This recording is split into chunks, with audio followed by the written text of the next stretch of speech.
SI Coda world system hack করে নয়, কর্মকর্তার আইডি পাসওয়ার্ড চুরি করে চট্টগ্রাম বন্দর থেকে সিগারেটের চালান খালাস করা হয়েছে বলে জানিয়েছে জাতীয় রাজস্ব বোর্ড এনবিআর।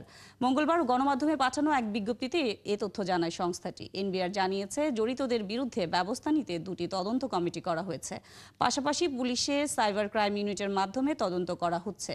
গত ২০ মে একটি চক্র জালিয়াতি করে চট্টগ্রাম বন্দর থেকে সিগারেটের কন্টেনার খালাস করে। এরপর খালাসের অপেক্ষায় থাকা একটি মদের কন্টেইনার জব্দ করেন কাস্টমস কর্মকর্তারা।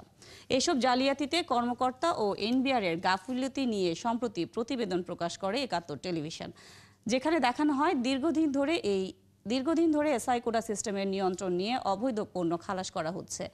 এসব ঘটনায় অনেক ক্ষেত্রে দায়ীরা চিহ্নিত হলেও কার্যকর ব্যবস্থা নেয়নি এনবিআর।